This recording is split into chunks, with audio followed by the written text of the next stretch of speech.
So hello, what's up mga ka-J-Vlog? Welcome ulit sa another video. And for today's content is bibigyan ko kayo ng top 5 Tecno smartphones na pwede nyo pong ma-purchase ngayong 2025.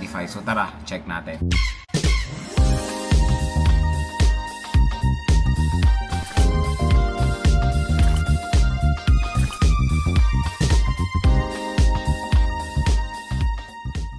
So yun mga ka-J-Vlog, for today's video nga i-share ko sa inyo yung top 5 na Tecno smartphone na pwede natin ma-purchase ngayong 2025. And syempre, ang dami po talagang nagde-design ngayon bumili ng smartphone, especially for the price of below 10,000 pesos. At marami tayo ngayong i-recommend na Tecno smartphone. Lahat to is below 10,000 pesos, mapamura or mapa-entry or high entry level. Syempre, ang maganda dito, pag bibili kayo dito sa ating View Products, dito lang kayo bibili sa ating View Products dahil mura at bagsak presyo lang po ang mga smartphones dyan. And meron pong special voucher na naghihintay sa inyo up to 1,000 pesos off ang pwede nyo pong makuha. So ano pang hinihintay nyo? Dito lang kayo bibili sa ating View Products dahil dyan tayo bumibili ng mga review unit natin sa mga official store po yan ng mga smartphones or mga brands like Tecno. Compare pag bibili kayo sa mall na mas mahal or minsan may patong pa talaga yan. Na-try ko na yan or nakita ko na yan sa mga comment section, sa mga ibang mall sa provinces, iba yung price sa SRP, mas above pa. Dito, no worries mga idol, makakatipid talaga kayo at meron pa mga ibang freebies or mga free shipping at syempre, pwede pang utang via SPay later.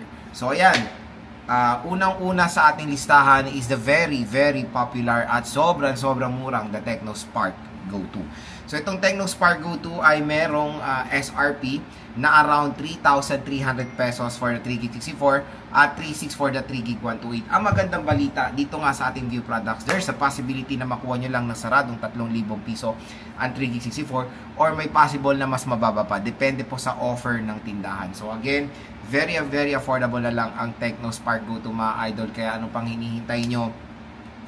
Hanggang may stock pa, dyan na kayo bumili. And yun nga, gumawa tayo ng video niyan about dito kasi syempre para rin makita ng mga consumers natin yung mga iba't ibang colors na available ng Tecno Spark Go 2. Ayan siya, dahil sobrang benta po nito sa online. Yun yung malupit dito sa smartphone na to. When it comes sa chipset kasi hindi mabagal yung in-offer na chipset ng Tecno dito, the Unisoc 7250 chipset with 120Hz screen refresh rate pa siya, 6.67 inches IPS LCD display, HD Plus 720p resolution with Android 15 Go edition. So Android 15 Go edition siya. So yun lang major na nakakalungkot lang dito kasi I think for the chipset is kaya niya naman i-handle ang full Android, pero siguro kasi nga Spark Go kaya pinanindigan ang Go Edition dito sa device na to. So yun, meron siyang chipset na Unisoc 7250 na game testan natin ng Tecno Spark Go 2 and so far so good naman ang performance na when it comes sa gaming.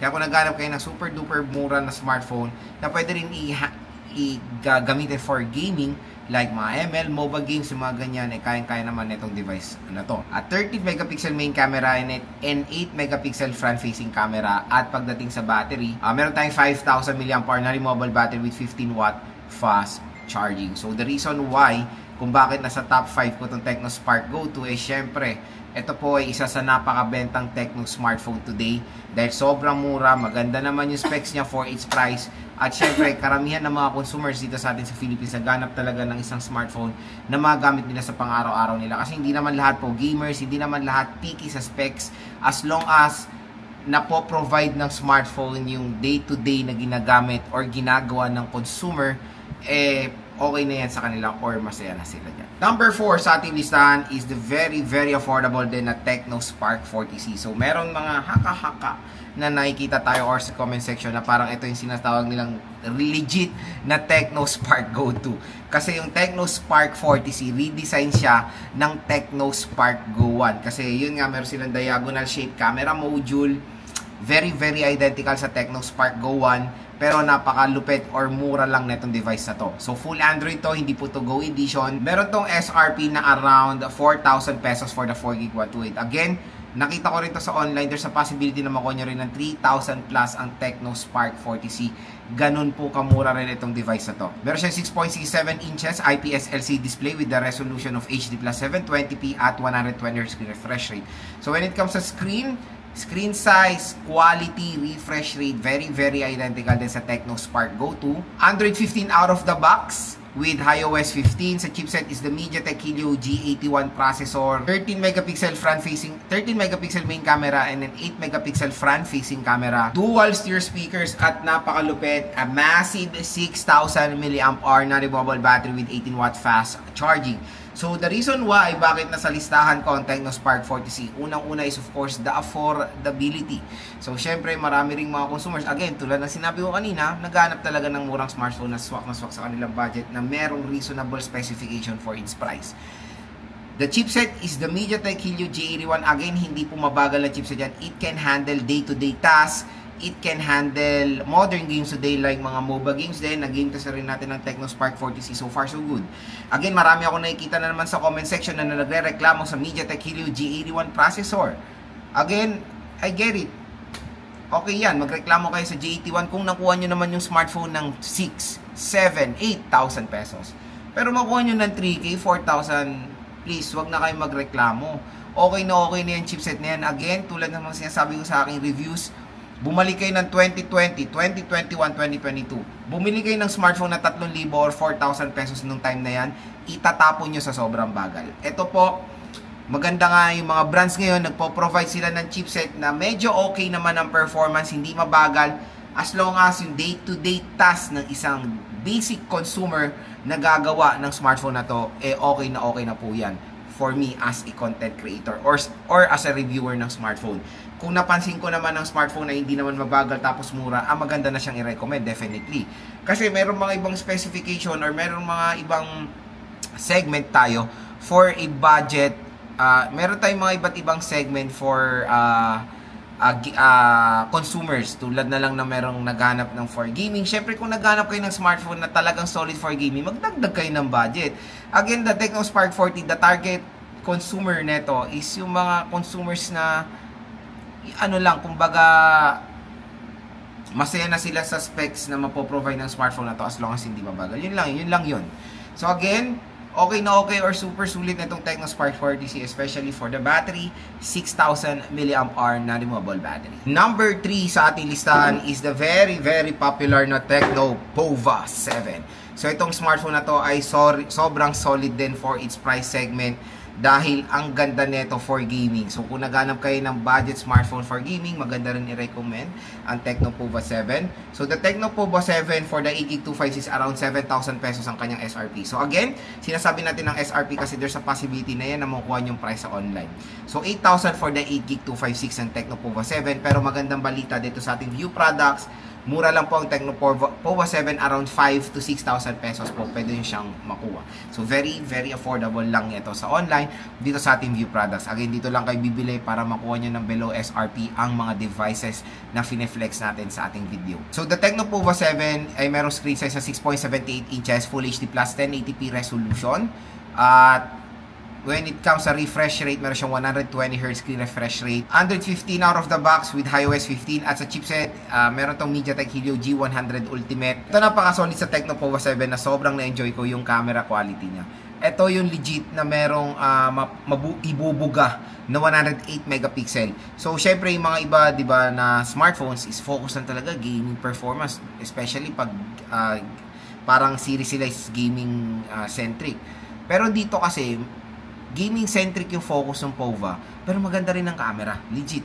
Nung nag-review tayo dito, malinaw or sobrang linaw ng camera rin ng Tecno Pova 7, lalo na yung mga AI features din na mapoprovide na itong device na to. Meron siyang dual steer speakers din, and of course, when it comes sa battery, 7,000 mAh na removable battery with 45 watt fast charging. So, the reason why na top 3 ang Tecno Pova 7 sa akin is of course affordability, reasonable chipset for its price na it can handle games din naman like Genshin, WoW, at marami pang iba.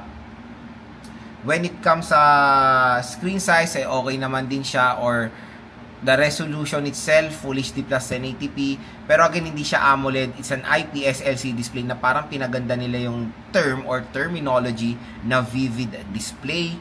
Pero it's an IPS LCD display pa rin, mga idol. Pero okay naman. Nung nag-game test naman tayo dito, okay rin naman yung needs of brightness niya. syempre for its price of 5K to 6K, IPS is very acceptable pa naman. The battery itself is 7,000 mAh. Yan yung isang solid din dito sa Tecno Pova 7. Pangalawa sa ating listahan is the very popular din na Tecno Camon 44G. Isa to sa merong magandang camera na smartphone out there ngayon sa market. So syempre Camon, his focus niyan is camera performance. Hindi lang yun, maganda rin naman ang chipset niya na it can handle gains din. When it comes sa price ng Tecno Camon 44G is 10,000 pesos for the AD256. Again, nagsisale to minsan ng 8,000, 9 to 8,000 pwede nyo siya makuha ngayon sa market. So, very affordable naman pag dito kayo bibili sa ating View products. The specification is 6.78 inches Full HD plus 1080p resolution with AMOLED display. Yun yung maganda dito sa Tecno Camon 40 is naka-AMOLED display na to with 120Hz screen refresh rate, Android 15 with iOS 15. Same din sa Tecno Pova 7 na MediaTek Helio G100 Ultimate. So hindi pa kasi lumalabas ang G200 nun. Camera is 50 megapixel pero hindi lang basta-bastang 50 megapixel dahil Sony sensor ang mapoprovide na camera ng Tecno Camon 40 na sobrang ganda ng camera nito mga ka-J-Vlog. Kaya kung naghanap kayo ng isang smartphone na with outstanding camera performance, ay magandang i-recommend itong Tecno Camon 40 4G para sa inyo. Meron siyang dual series speakers din at when it comes sa biometrics, in-display fingerprint scanner na itong device na to. Pagdating sa battery, meron siyang 5200 mAh na removable battery with 45 watt fast charging. So the reason why is top 2 itong Tecno Camon 40 4G for me is of course, unang-una dyan the camera performance, very superb. Ang ganda, sobrang solid. And when it comes sa display, AMOLED of course, in-display fingerprint scanner at mabilis yung kanyang charging rate. At for its price na 8,000 pesos, sobrang sulit. 8GB 256 na rin siya mga idol. Kaya kung naghanap or meron naman na kayong budget, go for the Tecno Camon 40 4G rin. Number 1 sa ating listahan at nagustuhan to ng misis ko, kaya no choice ako, bibigay ko sa kanya to, the Tecno Spark Slim. So napaka-solid na itong device na to, kaya for me, number 1 siya sa aking listahan. Tingnan nyo kung gaano kanipis etong smartphone na to. Pati yung case niya manipis din eh. Ang hirap tanggalin yung case. Ayun. And I think mas manipis nga siya sa Infinix Hot 60 Pro Plus. I think sa top Infinix ko, top 1 din yung 60 Pro Plus. Mga ganda kasi specs ngayon ng mga slim smartphone ngayon ng mga Transsion. Ayan. So, based sa aking observation, yes, mas manipis nga talaga ang Tecno Spark Slim. So, siya ang number 1 for me when it comes sa top 5 na Tecno smartphones ngayon. At ang SRP nito is around 9,500 pesos for the 8GB 256 na itong Tecno Spark Slim. Napaka-solid na itong device na to. Meron siyang 6.78 inches AMOLED display at yung resolution niya is beyond 1080p. Ang taas din ng nits of brightness niya at 144Hz refresh, hindi ka na mahulog.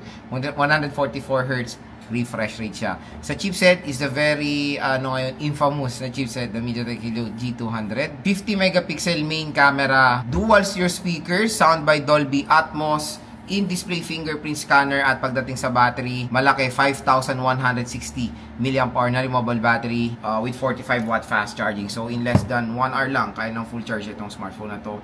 So the reason why top 1 siya, yung specs kasi nito is well balanced, 8GB 256, 9.5 siya pero there's a possibility dito sa ating View product, pwede nyo ito makuha ng around 8,000 or 8 to 9,000 pesos. So sobrang mura siya.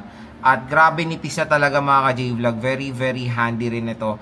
Kaya kung naghanap kayo ng isang smartphone na hindi kayo mga ngawit na biglaan pag naglalaro, manonood, maganda pong isuggest sa inyo itong Tecno Spark Slim. Ang ating top 5 Tecno smartphone ngayon 2025. So sana nakatulong itong mga sinabi ko sa inyo kung naghahanap kayo or nagde-decide kayo bumili ng mga Tecno smartphones ngayon.